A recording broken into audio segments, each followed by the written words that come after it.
suis Nicolas Fries et je suis compositeur, enfin c'est mon métier principal. Après, autour d'un métier de compositeur, on fait toujours beaucoup de choses. D'abord, on écrit des musiques pour le concert, principalement, mais j'ai aussi fait des musiques appliquées, pour la danse, le théâtre, le cinéma, etc. Et puis, je réfléchis sur mon travail, donc j'écris des livres, j'écris pas mal de livres. Et puis, je travaille aussi, j'ai monté un atelier de numérisation d'archives en prison depuis maintenant 35 ans. Voilà, ça fait partie de nombreuses activités qu'on peut avoir. Je dirige une structure, une association qui s'appelle les Musiques de la Boulangère.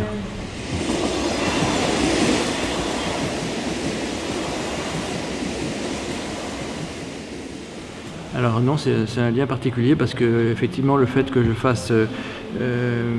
moi j'ai commencé par la musique en conservatoire, puis après je suis rentré au GRM, au groupe de recherche musicale. Donc, je suis un élève de Pierre Schaeffer, donc je me suis beaucoup intéressé à la musique concrète. J'ai beaucoup travaillé à partir des sons. Donc travaillant à partir des sons, j'ai fait beaucoup de prises de sons, et en particulier des grandes campagnes de mémoire sonore. J'ai enregistré par exemple toute l'usine Renault de Billancourt, ou des hôpitaux, des endroits, des lieux de travail en particulier, mais pas seulement. Et du coup, ça m'a évidemment dirigé très vite vers la radio, parce que quand vous faites des prises de sons et que vous faites des créations à partir des sons, parfois ces sons parlent. Ils ne sont pas que des sons abstraits, ils ne sont pas que des sons concrets. Pour la musique, ils sont aussi des sons qui disent des choses, donc on est amené à faire de la radio. Donc j'ai été effectivement assez proche de France Culture rapidement, et puis je suis venu faire une création à Radio Grenouille ici il y a quelques années.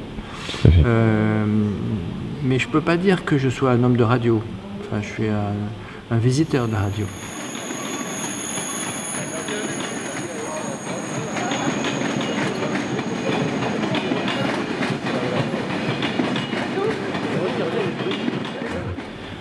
Moi je trouve que ça... De toute façon la création radiophonique c'est quelque chose d'extrêmement passionnant parce que, alors à part le fait que les formats sont en train en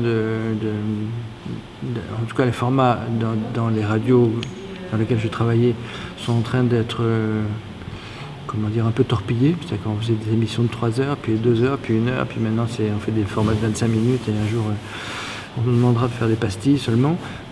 Donc c'est assez frustrant.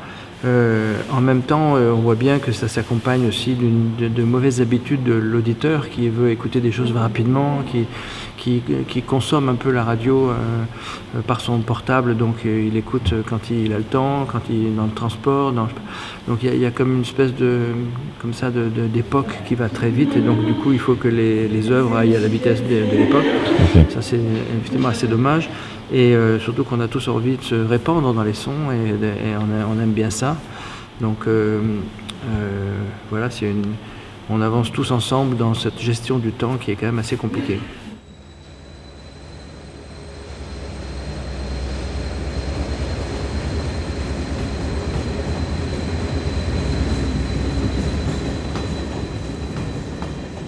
Quand même sous le coup d'une civilisation de la consommation, du marché, de l'individualisme, toutes ces choses rabattues par tout le monde et qui sont vraies et qui nous laissent penser qu'on n'a plus de marge de manœuvre, que tout est terrible, qu'il n'y a plus d'argent, je ne sais pas quoi.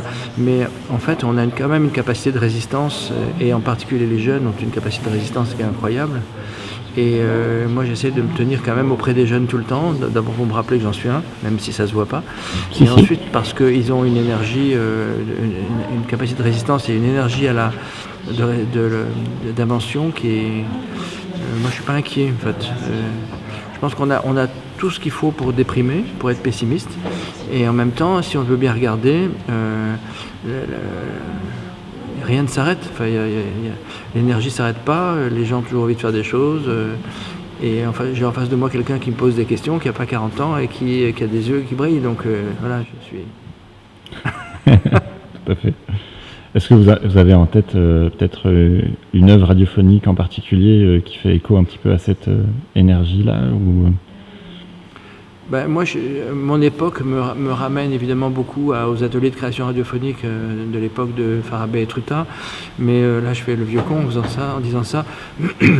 Il y a dans les derniers travaux justement du même créneau à France Culture qui est l'expérience, il y a des choses formidables. Et puis je sais aussi que à Arles, ça foisonne, ça bouillonne, ça sort sans arrêt, il y a des formations. J'ai vu sortir des jeunes gens là, qui viennent me voir de temps en temps, qui font des émissions, qui ont d'ailleurs fait des émissions avec moi, qui manquent pas d'air, qui ont des utopies formidables, qui pensent que tout est possible, et c'est très encourageant. Moi, je vois, enfin, en tout cas, je vois les gens qui sortent des formations d'Arles, qui ont l'impression que tout est possible. Donc ça, moi, je trouve ça génial, parce que moi, je sais que tout n'est pas possible, mais eux, ils pensent que tout est possible, donc je suis d'accord avec eux.